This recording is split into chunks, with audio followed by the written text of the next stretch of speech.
तहसील थाना क्षेत्र में ज्वेलर्स की दुकान में हुई सोने की चोरी के प्रकरण में पुलिस ने बड़ी कार्रवाई करते हुए 3 आरोपियों को गिरफ्तार किया है। मामला तब सामने आया जब दुकान मालिक का बेटा भोजन के बाद दुकान पर लौटा और पाया कि कर्मचारी सचिन वहां मौजूद नहीं है। संदेह होने पर दुकान का सीसीटीवी फुटेज चेक किया गया, जिसमें सचिन को काउंटर में रखी स्टील की डिब्बी में से 9950 मार्क वाला सोने का टुकड़ा चोरी कर भागते हुए देखा गया। शिकायत के आधार पर मामला दर्ज किया गया है। तपास के दौरान तकनीकी विश्लेषण और सीसीटीवी फुटेज से आरोपी वैभव भावसो मालगावे को कोल्हापुर के इचलकरंजी से गिरफ्तार किया गया। उसकी निशानदेही पर जगन्नाथ प्रकाश जाविर को पकड़ा गया और उसके पास से 55 ग्राम सोना बरामद किया गया। इसके बाद पुलिस ने फरार आरोपी प्रशांत मुड़िक को सातारा से पकड़ा, जिसके पास से 50.3 ग्राम सोना मिला। मुख्य आरोपी चेतन जगन्नाथ जाविर को भी सांगली जिले के जत तालुका से गिरफ्तार कर लिया गया है। उसके पास से 37.03 ग्राम सोना जब्त किया गया। जांच में खुलासा हुआ है कि यह एक संगठित गैंग है जो राज्य व अन्य राज्यों में ज्वेलर्स की दुकानों में नौकरी लेकर मौका मिलते ही चोरी करता था। पुलिस ने सभी आरोपियों से कुल लाखों रुपए का सोने का माल बरामद कर आगे की जांच शुरू की है। इनबीसी न्यूज के लिए कैमरा पर्सन अखिलेश के साथ अभिषेक पानसी की रिपोर्ट। तहसील पोलीस स्टेशन येथे अपराध क्रमांक 210/2025 कलम 306 317(2)(3)(5) भारतीय न्याय संहितेनुसार एक गुन्हा दाखल करण्यात आलेला आहे।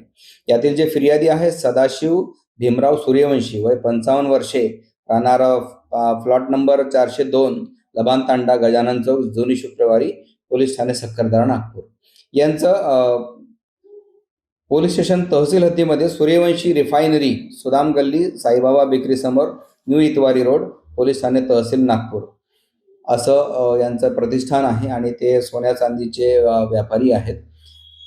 यामध्ये यांच्या दुकानामध्ये वैभव भाऊसो मालगावे, वय 30 वर्षे, राहणार इचलकरंजी, तालुका हातकणंगले, जिल्हा कोल्हापूर हा कामगार कामाकरिता होता आणि दुकानामध्ये मालक नाही याची संधी साधून त्यांनी काउंटरमध्ये असलेले 200 ग्राम वजनाचे सोन्याचं एक बिस्किट होतं ते अप्रामाणिकपणे चोरून नेलं होतं आणि सदरचा गुन्हा पोलीस स्टेशन तहसील येथे दाखल करण्यात आला होता। सदर गुन्ह्याचा तपास PSI रमीज शेख यांनी केलेला असून यामध्ये आतापर्यंत एकूण 4 आरोपींना अटक करण्यात आलेली आहे। त्यामध्ये वैभव भाऊसो मालगावे, जगन्नाथ प्रकाश जावीर, चेतन प्रकाश जावीर, प्रशांत नानसो मुळीक हे सर्व आरोपी जे आहेत ते पश्चिम महाराष्ट्रातील सातारा आणि सांगली जिल्ह्यातील आहे। यांची मोडस अशी आहे की संपूर्ण भारतभरात जे सोन्याचे व्यापारी असतात, सोना चांदीचे व्यापारी ज्वेलर्स असतात, त्यांच्याकडे नोकरी करणे, विश्वास संपादन करणे आणि जेव्हा संधी मिळेल तेव्हा त्यांच्याकडे जो सोन्या किंवा चांदीचा मुद्देमाल असतो तो चोरून त्याची विल्हेवाट लावणे, आपसामध्ये वाटून घेणे अशी ती मोडस होती। यामध्ये तांत्रिक तपास करून PSI आमचे जे PSI आहेत रमीज शेख त्यांनी उत्तमरित्या तपास केलेला आहे आणि अद्यापपर्यंत 155 ग्रॅम म्हणजे जवळपास 16 लाखाचा मुद्देमाल आम्ही रिकव्हर केलेला आहे। सदर आता आमच्या कस्टडीमध्ये चेतन प्रकाश जावीर हा आरोपी ताब्यामध्ये आहे। माननीय न्यायालयाने त्याचा 3 दिवस, सुरुवातीला 2 दिवस आणि त्यानंतर 3 दिवस असा 5 दिवस आम्हाला PCR मंजूर केला होता। त्या दरम्यान आम्ही सदरचा हा सर्व मुद्देमाल या 4ही आरोपीकडून रिकव्हर केलेला आहे।